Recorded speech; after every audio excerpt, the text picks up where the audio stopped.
আসসালামু আলাইকুম। আল্লাহ রাব্বুল আলামিন যাকে সম্মান দেন, তার সম্মান তিনি আকাশে এবং জমিনে, তার পুরো পৃথিবীতে তিনি ছড়িয়ে দেন। তার পুরো সিটির মধ্যে তিনি তার সম্মান ছড়িয়ে দেন। হাদি শুধু আমাদের এই বাংলাদেশের সম্পদ না, তিনি শুধু আমাদের দেশে সম্মানের পাত্র না, তার সম্মান, তার ইজ্জত আমার আল্লাহ রাব্বুল আলামিন পুরো পৃথিবী জুড়ে ছড়িয়ে দিয়েছেন। দেখুন, হাদি ভাইয়ের এই ঘটনায় বিশ্বের সবচেয়ে বড় বড় যেই channel, news channel, paper news, যে সমস্ত নিউজগুলো আছে, প্রত্যেকটা নিউজে তার জানাজার, তার এই ঘটনার নিউজ হয়েছে এবং প্রত্যেকটি পত্রিকায় তাকে জাতীয় হিরো, বিশ্বের যে হিরো, সেই হিরোদের তালিকায় তার নাম রাখা হয়েছে।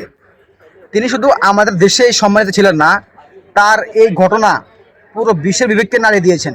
বিশেষ করে যখন তার জানাজা হয়, আমাদের যে জাতীয় সংসদ ভবন, সেখানে যখন তার জানাজার নামাজ হয়, তখন বিশ্বে আমার মনে হয় বিশেষ করে বিশ্বে না, আমাদের বাংলাদেশে এটাই প্রথম এবং এটাই ফার্স্ট যে এত মানুষের জমায়েতের মাধ্যমে কোনো ব্যক্তির জানাজার নামাজ হয়েছে। হাদিবাই যে শুধু সম্মান শুধু আমাদের দেশে এমন না।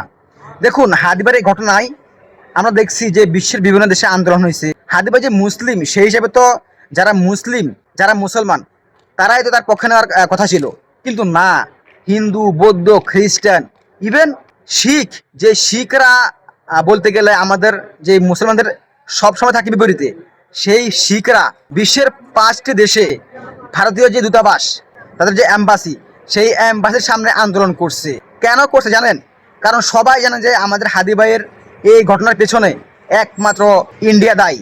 হ্যাঁ, কারণ ইন্ডিয়া এর আগেও এরকম ঘটনা অনেক ঘটাইছে, কানাডায়, আমেরিকায়, পাকিস্তানে, ইভেন বিশ্বের অনেক বড় বড় যে সেফটি বা নিরাপত্তা, সেই নিরাপত্তা থাকা সত্ত্বেও তারা কিন্তু এমন ঘটনা আরো ঘটাইছে। তো আমি বলবো, ভারতের যে শিখেরা আছে, তারা যে আন্দোলন করছে, ভারতীয় দূতাবাসের সামনে তারা যে আন্দোলন করছে, তাদের এই আন্দোলন আমি বলবো আল্লাহ রাব্বুল আলামিনের মাধ্যমে হয়েছে। এটা কোনো আমাদের ধার্মিক কোনো বিষয় না, আমি বলবো এটা সম্পূর্ণ মানবিক বিষয়।